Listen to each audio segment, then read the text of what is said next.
Hi, I'm Bethany Wallace of Bethany Wallace Communications and Consulting. And I've been doing some videos on communications and interviews and the hiring process. In this video, I'm going to talk to you a little about verbal communication skills. And basically, I'm going to explain to you why it's important to highlight soft skills when you're responding to interview questions. You need to be focused on keeping the big picture in mind during the hiring process. And so what I mean by that is an interview is not just about answering some questions, and it's not just about making a good first impression. It's not just about a one-time meeting. It's also not about just getting a job. An interview is, and talking to an employer about a position is really a big picture thing about the people on the, like, let's say there's a table, you're on one side, the company representative or representatives, because a lot of times there are more than one person. That engagement and meeting is ultimately to see if you're a fit.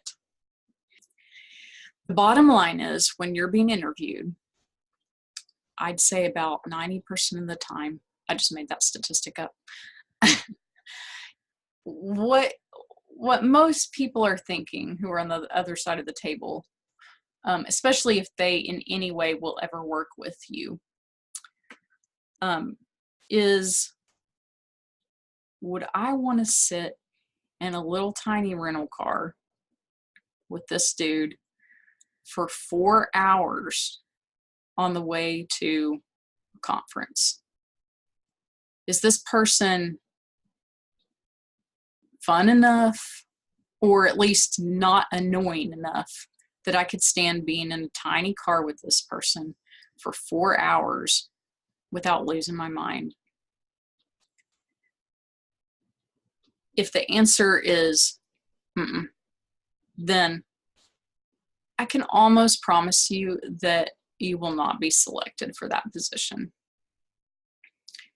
And the best way to guarantee that the response by that recruiter won't be is to prove that you have great soft skills.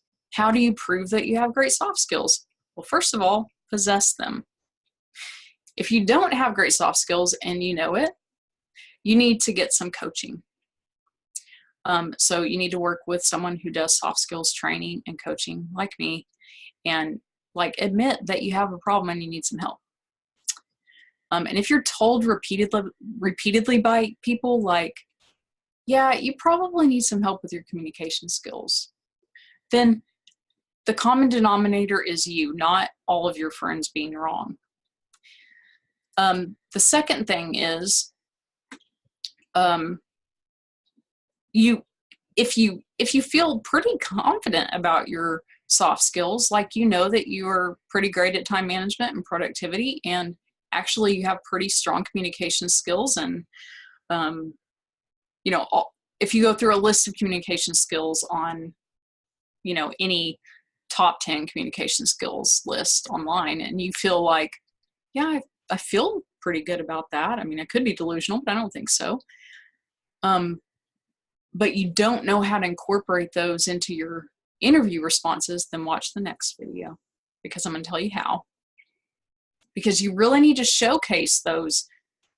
It's not just enough to possess those skills. It's your job to showcase them and make sure that the employer knows that you possess those skills that they're looking for.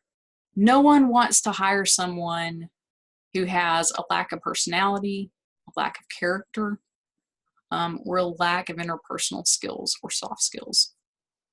So I hope that that'll kind of get you thinking about why you really need to highlight those, and that it really is your job to put those out there for the employer. It's not necessarily the employer's job to dissect you and pull them out. So watch the next video to get some actual tips about how to highlight them and showcase them in your interview. And if you need help with soft skills training, you can certainly reach out to me at bethanywallacco.com.